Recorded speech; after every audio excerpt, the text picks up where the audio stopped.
Now at 10, this is Fox 61, Connecticut's news station. Well, we start this evening with a look at the weather impact for Connecticut as we count down the last days of September. Good evening. I'm Alexa Farrell. Thanks for joining us for the Fox 61 News at 10. Sam Samperi has been busy in the Weather Center tracking what's to come tomorrow. Sam, are we going to see some rain this week? I don't think we're going to see any rain this upcoming week, Alexa. And it looks like one of our driest Septembers on record will continue tomorrow, the end of the month of September, and begin October with a 10% chance of rain.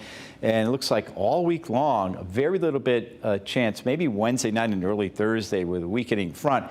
Meanwhile, we have clearing skies to the north here. We're starting to see that coming down. We've had kind of a cloudy weekend. We did have some intervals of sun, especially yesterday. But look at the clearing up in Burlington and Bangor, Maine, coming on down to the south. Meanwhile, there is some rain off to our south and west, and that's still actually the remnants in a way from Hurricane Helene. Meanwhile, overnight we'll have mostly cloudy, partly cloudy skies will clear out, and then what will happen is we'll have some low clouds rolling back in towards tomorrow morning, and then during the afternoon we'll break out with a little bit of sunshine for your Monday afternoon. So overnight, temperatures dropping off into the 50s, and then during the day tomorrow, rising up into the lower and possibly middle 70s. Coming up, I will detail this week. I've already gave you a hint that we're not going to have much rain, but how warm will it get? And is there any big cold snaps on the way as we get into October? Details coming up in a few minutes. Alexa? All right, Sam, thank you.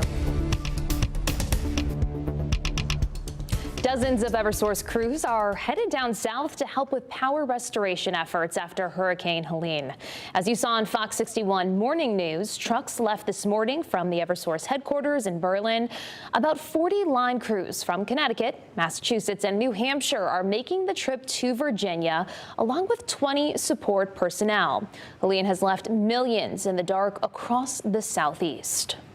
We're actually real excited to go down, pick up the outages, because as I said before in another interview, it's a good feeling to get the customers picked up, and when their power does come back on, it's just a really warm, welcoming experience. Eversource says it's keeping an appropriate number of crews here at home to address any local issues that may pop up. Now, throughout the newscast, we'll be bringing you more updates on the situation down south, where homes, buildings, bridges, and roadways have been destroyed by the immense flooding following Helene. The price tag is expected to be in the billions, and there's a human toll as well. Dozens of people are dead and millions are still without power. All of that coming up. New tonight, a tragedy on the Berlin Turnpike. A one-year-old child died following a rollover crash involving 3 vehicles. This happened Saturday afternoon at the intersection of Route 5 and North Colony Road in Berlin. Some of those injured were ejected from their vehicles. 4 adults and 4 children were treated at the scene. 2 of the children who were hurt suffered life-threatening injuries, and sadly, the 1-year-old died at the hospital. The crash is under investigation tonight. And another fatal crash to tell you about.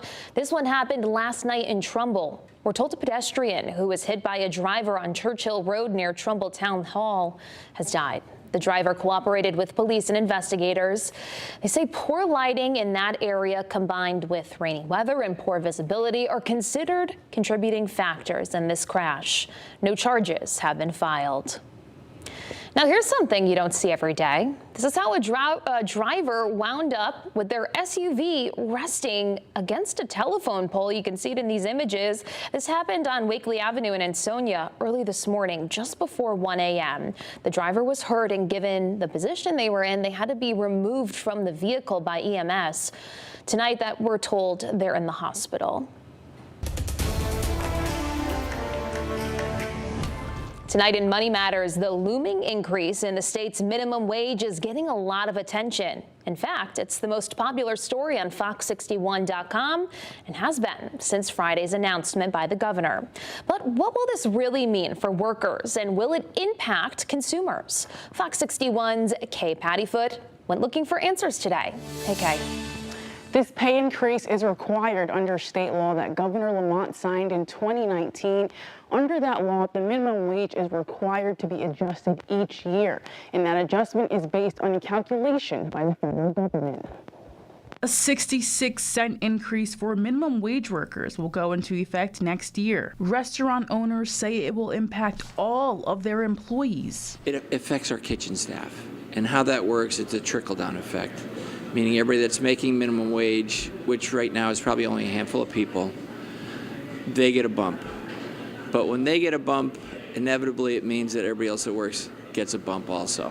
James Cosgrove says he's used to the increase at this point. You know, just because you're paying more, you try not to make the guys have to work any harder. Because honestly, since COVID has ended, the work ethic is just a little bit different than it was 5 years ago.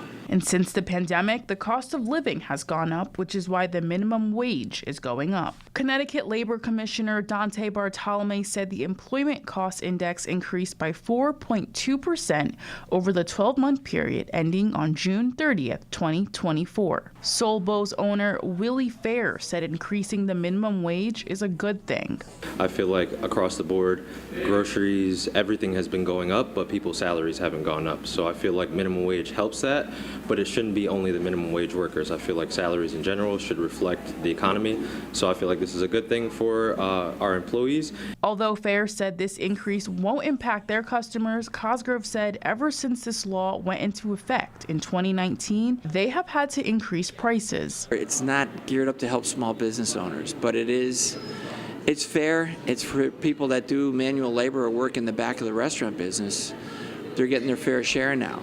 In a statement, Governor Lamont said, "This law that we enacted ensures that as the economy grows, the wages of low-income workers can grow with it. This is a fair, modest adjustment for workers who will invest their earnings right back into our economy and support local businesses in their communities."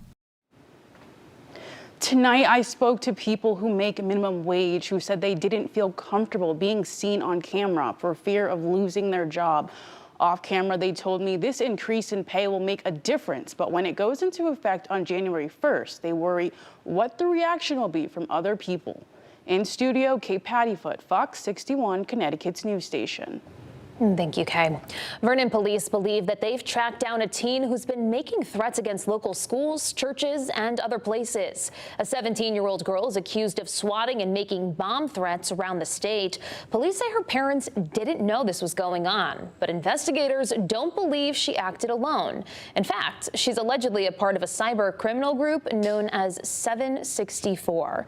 The Ellington Historical Society says they received a bomb threat via email. They actually hacked into an innocent person's email and sent the email from as if it was from this woman. The threats were obviously not real because of the way they were written, but it still uses all these resources. We had to call the police has to investigate, but at least as a result, they got to the bottom of who's really behind it. It's not clear yet if the teen will be prosecuted as an adult. She's scheduled to be in court in Rockville this week. A threat forced police in Norwich to order the evacuation of the field and stands at the Free Academy football high school football game Friday night. Norwich Free Academy was hosting Fairfield Ward High, and with 2 minutes left in play, the FBI alerted officers at the game of an active threat. A picture on Snapchat had a message that threatened a shooting. Police arrested the person that they say posted the photo, a juvenile who attends another public school in Norwich. They'll be kept out of school pending a review by the Board of Education. This incident in Norwich comes after the arrest of a middle school student in Fairfield for yet another hoax, and the arrest of 6 teens in Waterbury for a fight at the Derby versus Wilby High School football game Friday night. An event tonight celebrated the dedication of Connecticut's law enforcement community and honored the lives of all those who died in the line of duty. Hundreds took part in the 14th annual Connecticut Law Enforcement Memorial Run in Middletown this morning. It's a 5K run benefiting the National Law Enforcement Officers Memorial Fund and the Concerns of Police Survivors organization. To date, this event has raised nearly $100,000 to support the families of the fallen, maintain a memorial and a museum, plus funds research and education about law enforcement.